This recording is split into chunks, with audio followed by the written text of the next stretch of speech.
Good afternoon. Please write in the chat if you can hear me well.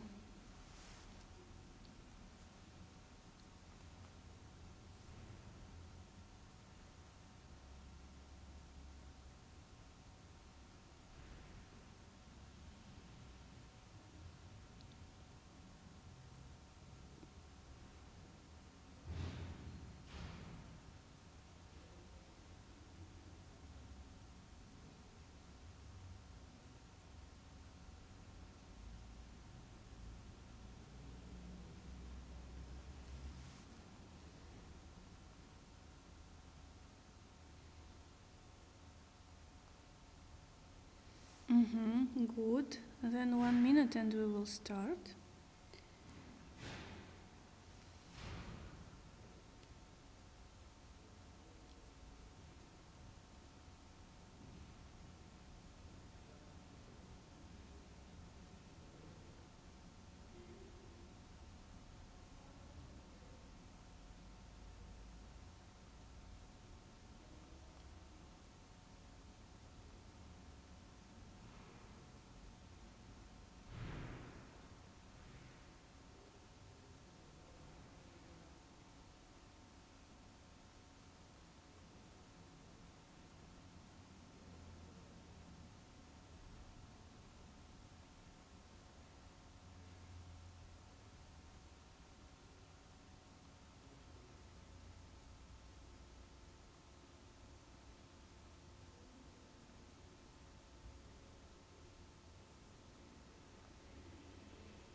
Today we're talking about kidney problems.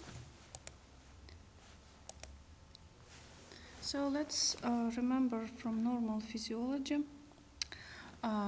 what about kidney functions.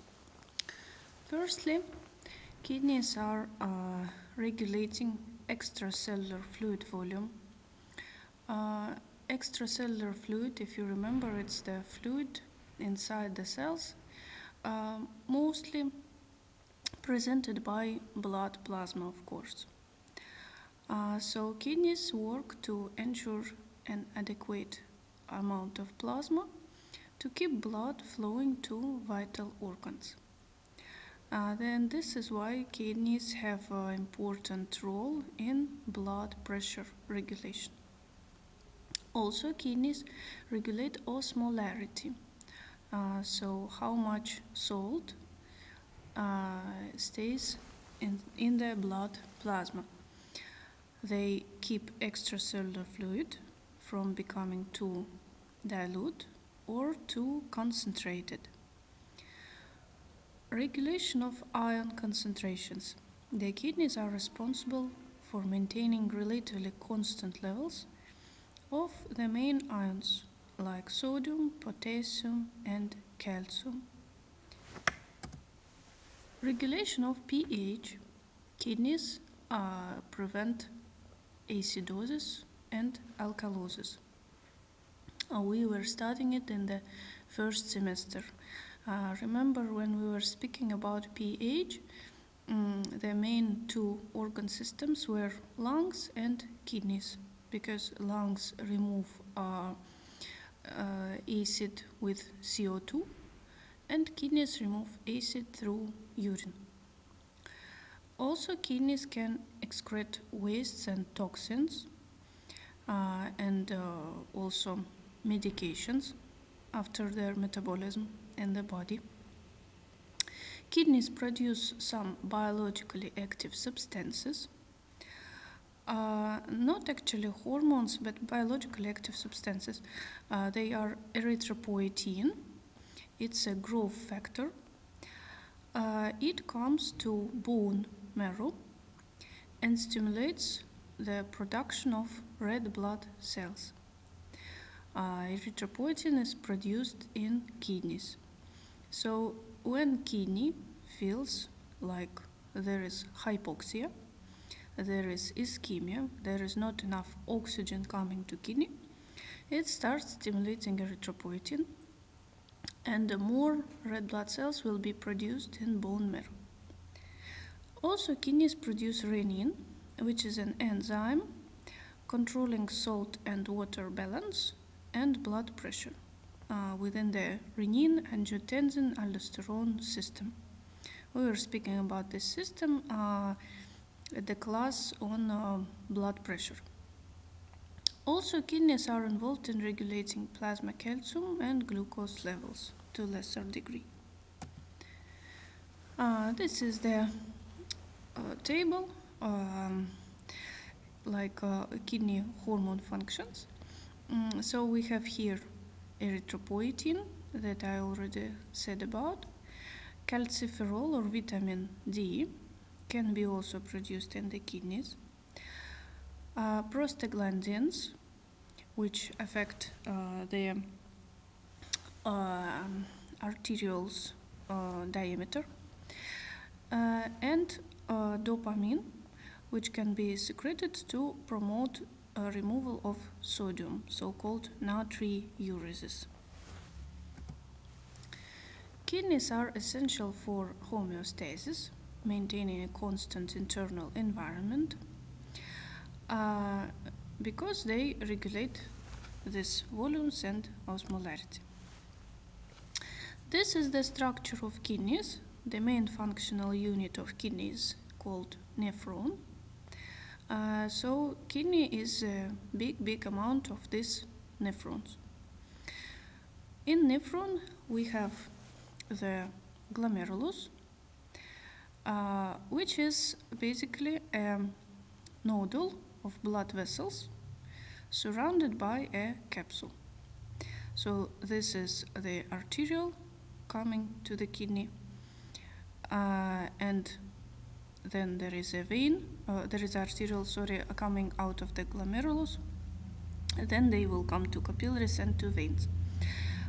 This arteriole coming to the glomerulus is called afferent. It brings blood, and going out is called efferent. Efferent takes blood away. Between them there is a glomerulus, and it's surrounded by a capsule.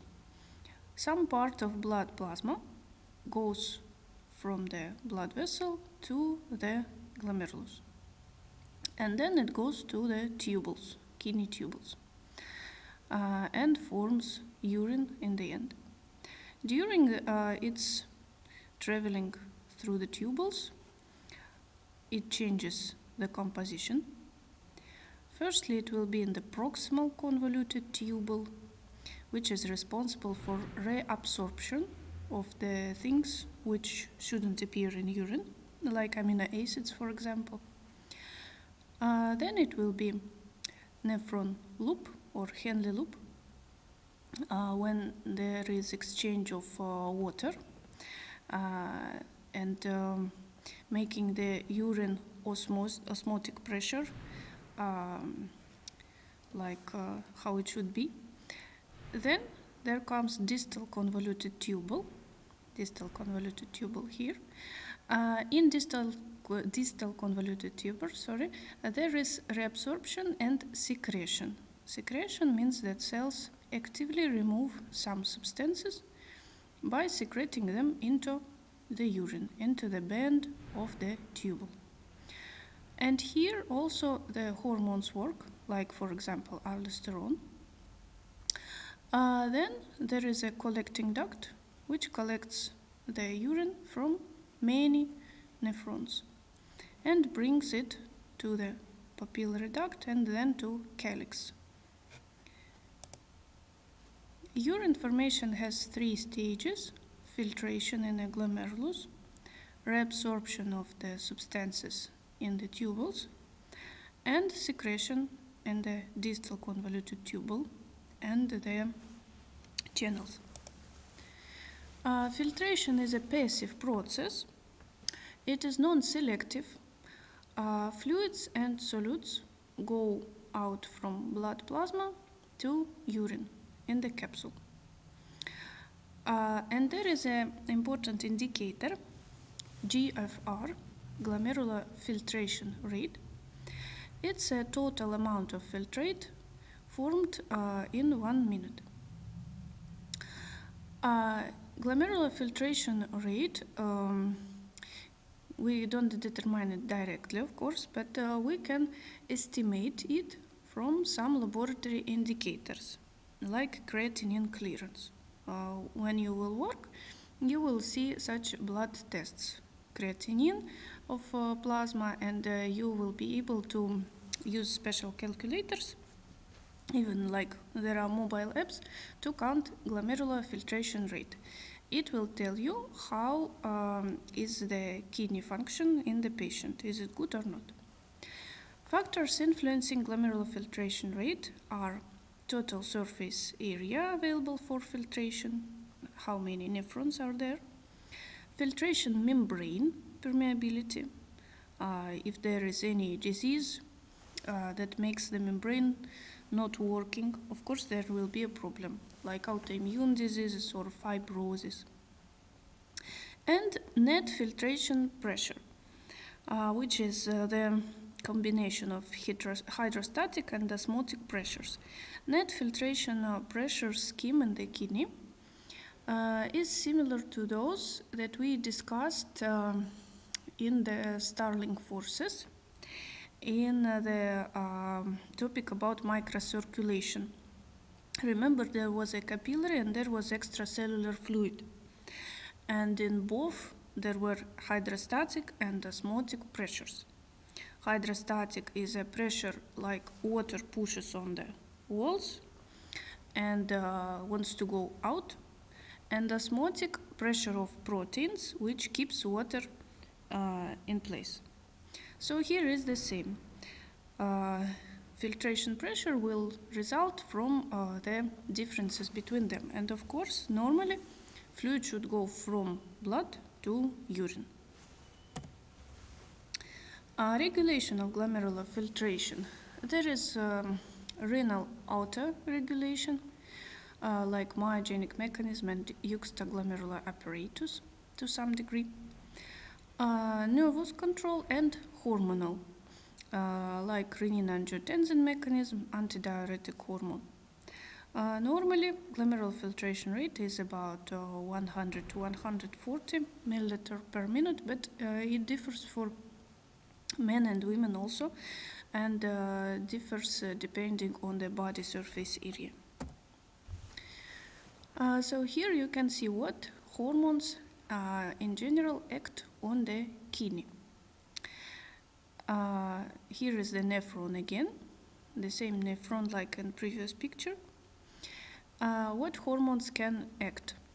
Atrial natriuretic peptide is secreted in response to increased blood pressure in heart, in atrium. It increases filtration and no reabsorption, so that fluid is removed from blood. Fluid is removed from blood because blood pressure is too high and heart regulates it. Next, hormone angiotensin II. Angiotensin II is a member of renin-angiotensin-aldosterone system. It's synthesized in response to decreased blood pressure, opposite. It causes increase in glomerular filtration rate, but with compensatory sodium reabsorption. In the end, these processes will lead to increased reabsorption to maintain circulating blood volume. Then will be parathyroid hormone. It regulates calcium and phosphate exchange. There will be aldosterone, also part of RAAS, secreted in response to decreased blood volume, causes also increased sodium reabsorption. Angiotensin and aldosterone cause nearly similar effects, and also does vasopressin. Vasopressin secreted in response to increased plasma osmolarity and decreased blood volume. Also, it leads to blood volume increasing due to water reabsorption in collecting ducts. due to water absorption. About mechanisms of action of angiotensin, aldosterone, and ADH, you can read in books. They a little different, but in the end leading to very similar result, to increased blood pressure. Then there goes reabsorption. Reabsorption is mainly hormonally controlled process in proximal tubules, where water, nutrients, and ions go back to blood plasma. It can be active or passive. Active needs energy stored in ATP and special transporters which are located in the cell membrane. And passive goes by diffusion, facilitated diffusion, and osmosis. If you remember from biochemistry, difference in concentrations pushes the substance to one or another way, and this doesn't need any energy. This is the reabsorption in proximal convoluted tubule. So just near the glomerulus, there will be active and passive reabsorption, things that shouldn't be in the final urine. Then goes reabsorption in loop of Henle. It's mainly about fluid and sodium, and there is a mechanism called countercurrent multiplication, difference in osmotic pressures in the extracellular fluid and inside the nephron loop, which leads to the correct process of reabsorption. And reabsorption in distal convoluted tubule.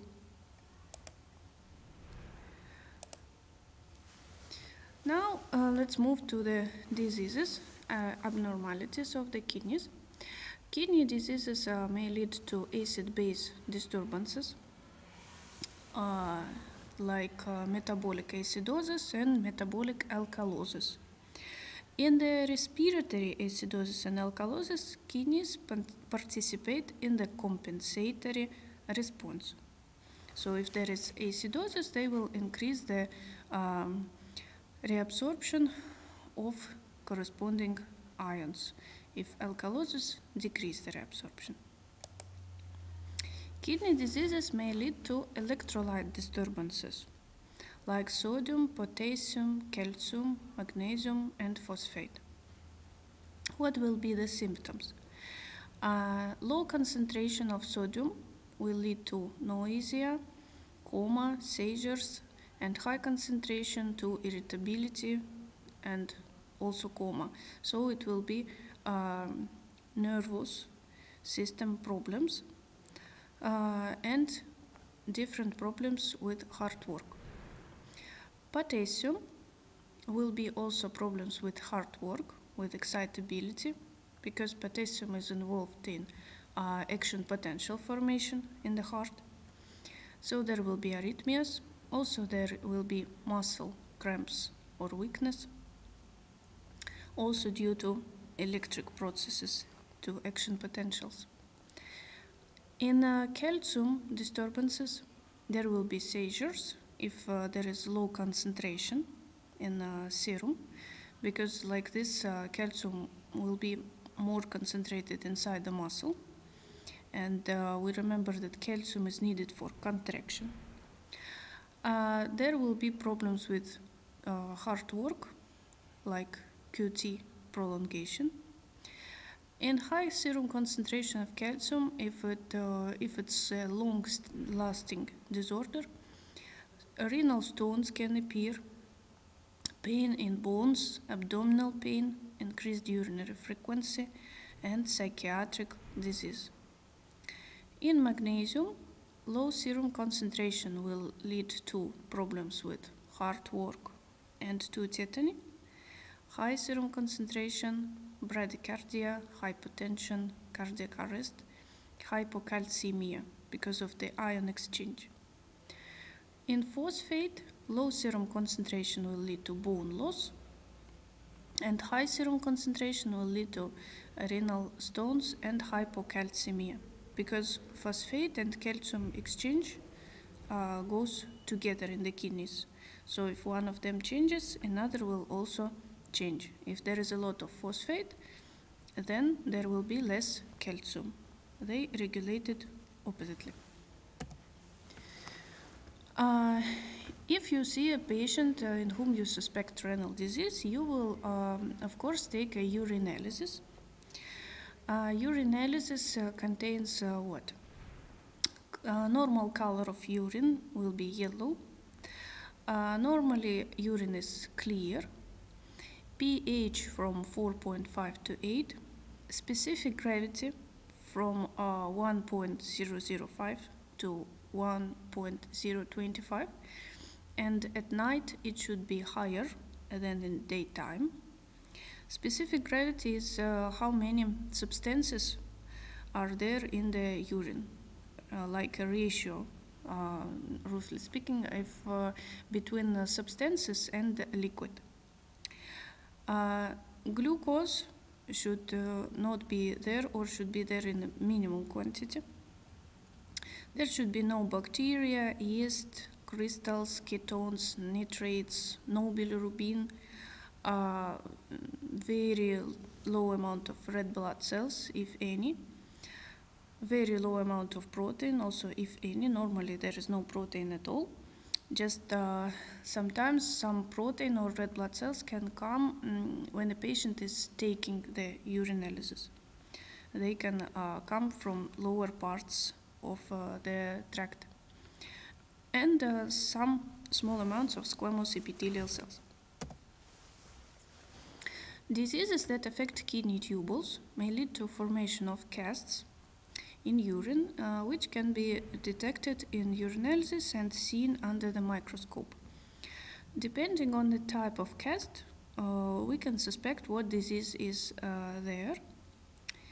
For example, red blood cell casts can be due to glomerular nephritis and hypertension. White blood cell casts can be due to inflammation. Granular casts, acute tubular necrosis. Fatty casts due to nephrotic syndrome. Waxy casts to chronic kidney disease, and Henle casts are non-specific and can be a normal finding. Kidney stones may lead to formation of crystals in urine, which also can be seen under the microscope. This is how they look like. Violation in glomerular filtration. Usually when we're speaking about violation, we will consider the decrease in filtration will be a problem. Why it can happen? Because of hydrostatic pressure decrease in the capillary, for example in shock, or in local problems like problems in kidney artery. Increase in plasma oncotic pressure, increase in intra-kidney pressure inside the kidney, and disorder of the filter itself. Manifestations of filtration decrease will be accumulation of nitrogen and nitrogenemic acidosis. Increase of filtering performs resulting blood pressure increase due to excessive consumption of water or edema or oncotic plasma pressure decrease. So manifestations of filtration increase can be proteinuria and hematuria. They not always manifest filtration increase, but they can happen due to problems with the filter. Proteinuria is when in urine we can see proteins, any proteins, but to some amount they may be present as a mistake of analysis or mistake of equipment. But if we see over the reference range, so it will be called proteinuria. And hematuria means that erythrocytes come to urine. Sodium and water reabsorption disorders can also happen. We remember that reabsorption is a second process occurring in the kidney, and sodium and water mainly are reabsorbed within the Henle loop. Loss of concentration ability. Normally, after the Henle loop, we will see concentrated urine.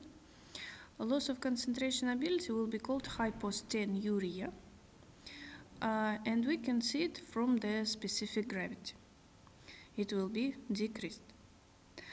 If specific gravity is kept at the lower limit and not changed, also this is not normal and called isostenuria. So normally specific gravity should change depending on how much amount of fluid person drinks. At night it will be higher because at night we don't drink. If it doesn't change during daytime or nighttime, this also is not normal. Disorders of protein reabsorption can lead to proteinuria also, not only in filtration. So even if during filtration some amount of protein went to urine, it should be reabsorbed normally. If some amount came and it is not reabsorbed, we will see proteinuria.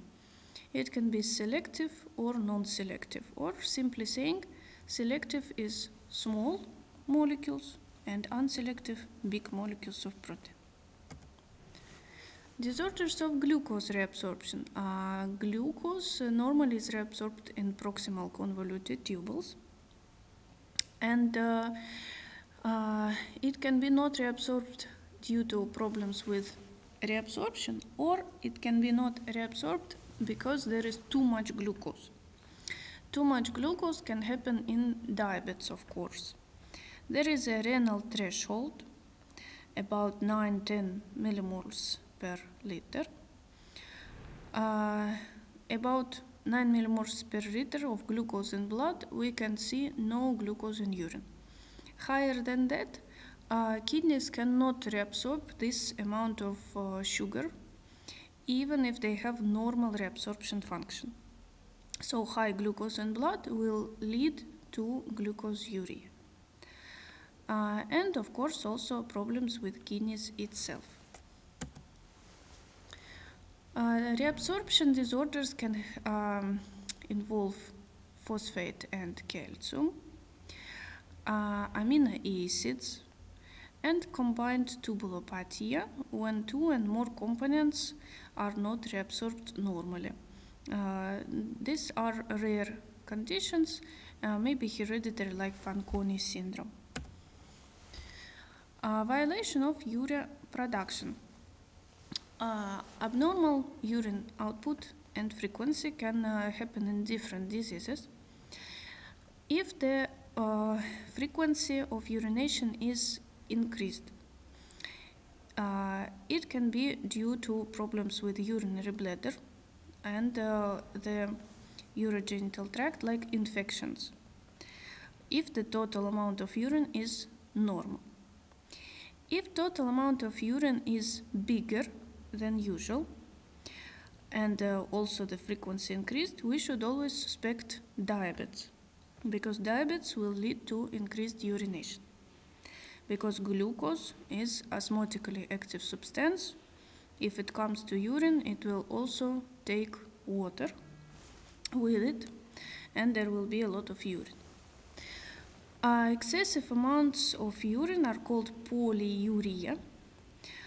Despite besides the kidney problems and besides the diabetes, it can lead to hormonal and metabolic problems. And also we have decrease in urinary output. They are oliguria and anuria. Oliguria, urine volume of 50 to 500 milliliters per day, and anuria, no urine at all or less than 50 milliliters per day. In kidney disease, in acute kidney failure, there will be the corresponding stages. There will be oliguria stage, anuria stage, polyuria stage. So it also can be due to acute renal failure. Incontinence or inability to control urination voluntary can be due to stress, or to problems with bladder and with the muscles. Urinary retention, when renal function is normal but urination does not occur, can happen due to compression from the outside by tumors or prostatic hyperplasia in men.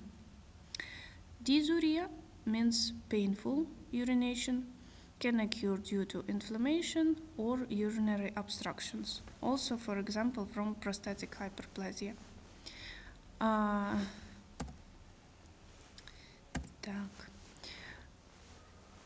In renal problems, clinically, we will see nephritic syndrome or nephrotic syndrome or the combination of both. Usually we're talking about these syndromes when we see chronic kidney disease. In nephritic syndrome, there will be edema, swelling, and the main reason for this will be decrease in glomerular filtration and water delay. In nephrotic syndrome, the main problem will be hypoproteinemia due to protein urea. So proteins will be lost with urine. This is how we can distinguish between them, though frequently we see them together and we don't need to distinguish exactly. So nephritic syndrome, there will be glomerular inflammation, damage of the filter. Red blood cells will appear in urine because they lost through the damaged filter. In patient, we will see hematuria, red blood cell casts, decreased glomerular filtration rate. In nephrotic syndrome, there will be damage of podocytes. These are special cells within the filter. And there will be loss of protein. Massive protein urea, more than 3.5 grams per day, leading to decreased protein in blood and edema. Also, it is associated with hypercoagulation. The mechanism for this is still unknown. Frequently, we will see these syndromes in diabetes if not treated, because hyperglycemia leads to problems with filter and increased permeability. Through this can be lost red blood cells or proteins. So the main links of pathogenesis in nephrotic syndrome will be decrease in oncotic blood pressure, secondary hyperaldosteronism, and lymphatic insufficiency. Disorders of the last kidney function of secretion usually will manifest with acidosis and maybe with hyperuricemia with renal form of gout. Renal insufficiency or renal failure is a syndrome that develops as a result of significant reduction or complete cessation of the excretory function, as well as disorders of other processes in the kidneys. It can be acute and chronic, and the reasons can be pre-renal, renal, and post-renal. Like in liver, remember, pre, inside, and post. In acute renal failure, we will see decreased glomerular filtration rate, decreased reabsorption, decreased secretion, and it all will happen in very small, within a very small time. Acute kidney injury may be due to hypovolemia, like shock, due to renal problems, intrinsic renal failure, like acute tubular necrosis due to toxins, acute inflammation, acute vasculitis, and post-renal azotemia due to any obstruction by stones or tumors. In pathophysiology, we will see that in pre-renal, of course, glomerular filtration rate will decrease, so there will be no filtration. In intrinsic renal failure, we will see problem with all the functions. And with post-renal azotemia, we will see outflow obstruction, leading to retention of urine inside the kidneys. And we can distinguish between them when we see the tests of this person: urine osmolality, urine sodium, and the main thing will be serum ratio of blood urine nitrogen to creatinine. So this serum ratio in pre-renal problems will be high. In intrinsic renal failure, it will be low. In post-renal, it can vary, but post-renal is easier to diagnose because it's usually has to do with stones or compression. What we test in blood to see the kidney function? Electrolytes and pH. We test creatinine. Creatinine is a waste product produced by our muscles, and it comes to kidneys. Why we use creatinine? Because it's removed from the body by the kidneys, and mostly it's filtered. About 100% of creatinine is filtered from blood to urine. So through the levels of creatinine, we can see the filtration. Blood urine nitrogen testing is usually part of basic or comprehensive metabolic panel from blood. And blood urine nitrogen usually reflects functioning of liver and kidneys. It's produced in the liver, but kidneys should excrete it normally as it's toxic. If kidneys do not excrete it, there should be some kidney problem. And this ratio of blood urine nitrogen to creatinine, normally it's more than 20 in normal kidney function. And it can be used, as I said before, to distinguish pre-renal problems and renal problems, such as acute tubular necrosis. Also, you should remember that usually blood urine nitrogen testing is used abroad, while here in Russia we use just serum urea concentration, but it's not a problem because you can recalculate one from another using any special calculators when you see it in the test. Through creatinine clearance, we can establish glomerular filtration rate. It's a direct marker of glomerular filtration rate. It represents the flow of plasma from glomerulus into Bowman capsule over a specified period. Of course, we cannot measure it directly, it's very hard. So we can count it from creatinine level using a person age, gender, and race in any calculator from the internet. Like this, for example.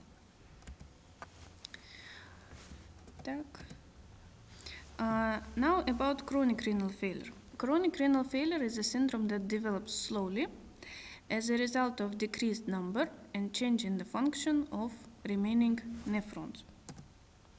Causes can be chronic glomerulonephritis, chronic pyelonephritis, polycystic kidney disease, and other nephropathies. There will be stages like latent stage with no symptoms, azotemic stage, and uremic stage. In latent stage, we can see creatinine clearance reduced, but no symptoms.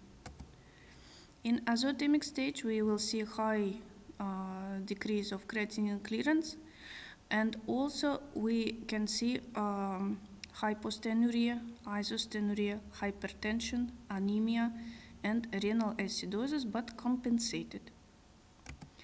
In uremic stage, we will see increased blood urine nitrogen or serum urea, and it's already an emergency because there will be poisoning with uremic toxins. Uremic toxins are urea, ammonia, creatinine, and other about 200 species. Toxic urea concentration is more than 20 millimole per liter. Normally it's less than 8. Urea causes hemolysis, destruction of red blood cells. damage to bone marrow, damage to mucous membranes, to respiratory tract, block of cellular enzymes, neurological and mental toxicity, and all like that. Many organ systems will be affected. In clinical syndromes of uremia, we will see problems with central nervous system encephalopathy, cardiopathy, gastropathy and enteropathy, pneumonitis, osteodystrophy, anemia, and even immunodeficiency. Treatment, of course, will include the treatment of underlying disease, plus there should be a special diet for such patients, and they should take special medications that help to remove the excessive urine through the other ways. And in the last stage of chronic kidney disease, patients will undergo hemodialysis.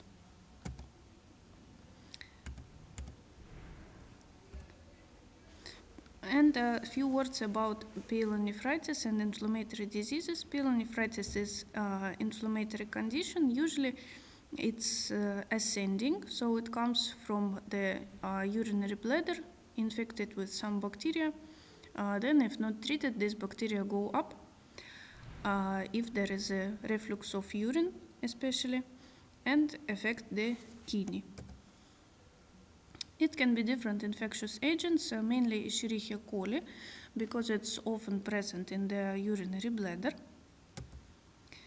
And there will be urinary syndrome, changes in urinalysis, pollakiuric syndrome, frequent painful urination, and intoxication syndrome or acute phase response, like in any inflammatory disease. For diagnosis, we should take urinalysis, make kidney ultrasound, and also check the bacteria in urine. Also, we do biochemical blood test or comprehensive metabolic panel, it's the same, and treat with antibiotics.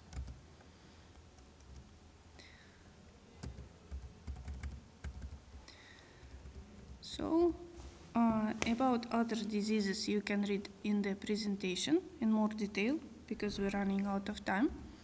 The presentation, as always, you can ask me. I will send to you in Viber.